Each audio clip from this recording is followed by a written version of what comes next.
I was in, I forget what cities we were in, like it was a Midwestern loop or something, but I had gotten word that he was, you know, really a touch and go, you know, and so I called and, you know, yeah, that was the situation. I called the office, I said, I need to go home, I need to go, my teacher's dying and I gotta get home and see him before he dies. And J.J. Dillon told me, we need you to stay on the road. Like they really fucking needed me to stay on the road. And after the fact, when I got home, I was supposed to go home and get right on a plane, and my wife told me he was gone, and I called JJ and I said, you know what, fuck this bullshit. I said, it's not fucking worth it. So you weren't able to get home before? No. I was like, fuck you, you know? Did they let you go for the and then arrangements, JJ the told me, funeral? yeah, that's, and Randy Savage was a really good friend of me at the time, you know, and he understood what I was going through, and he came and he picked me up from the airport, you know, we went to the funeral together. JJ was the point guy if you needed to do something. He was like the head that, of talent relations, yeah, and he ran it very much Johnny Laurinaitis style. You know, I guess he felt like they had to beat us down into submission, you know. And so, this is nothing you could go around him and say, Vince. Oh, I did afterwards, but like I didn't realize I could. Before.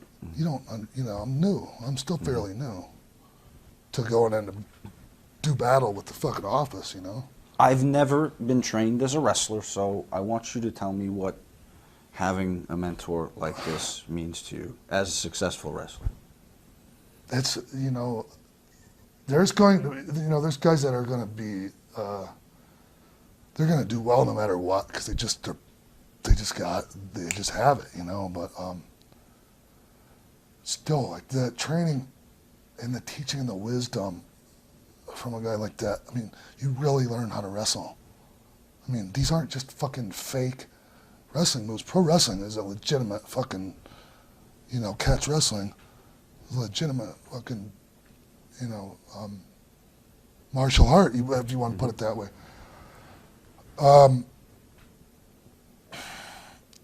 And he taught us how to really wrestle. And he also did his best to teach us the psychology as much as we could comprehend at the time. And I always was around Larry every day. I wasn't just around him when we were at school, because I did all the flyers and shit on the computer. I made the tickets, and you know, I was basically helped him promote the shows too, you know, because I never had money to pay to go to wrestling school, so I worked it off that way. And I used to stay in the ring the whole day and just go in there with one guy after another, you know. And so I had an amazing amount of fucking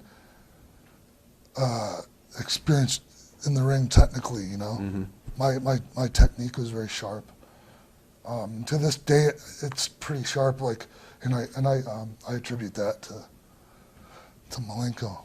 Is he someone that you would call for business advice after you were working in New York? Sure. Yeah. What do I do here? Or what do you think of this guy? Yeah, that was like, I remember calling him one time because, you know, he had told me about Strongbow, and Strongbow was like, you know, he had this fucking manner about him, and he'd go, Taylor, what's my real name? He asked me one time. I said, Joe Scarpa. I said, nope. I bet you can't find out either. So I went and asked Malenko, and he told me, it's Luke. So next TV, I said, hey, Luke, Taylor, who told you that?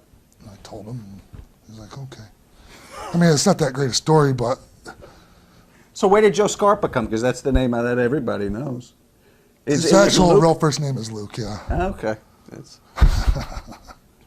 Well, that was a nice tribute to Larry. Thank you for letting me talk about him. No, I'm glad you did. I wouldn't be here without him. Or Phyllis Lee. Well, who else in wrestling would be sitting here saying this to me about Boris? That you wouldn't. Yeah. You know, these days, like Kane. I tell you who Terry Funk said he was the greatest interview he'd ever heard, greatest promo guy he'd ever heard. But as a trainer, as a teacher. Yeah, everybody that was taught by him. Bill Eadie, Mass Superstar, said he taught him a ton. I mean, even Steamboat told me at one time he taught him a lot. That's when you really learned. Like, I wish that I would have gotten to work with him in the ring, because that was my, like, what he did for other guys, that was kind of what I did later on. You know, he taught guys in the ring. Right. The guys older than you that got to, yeah.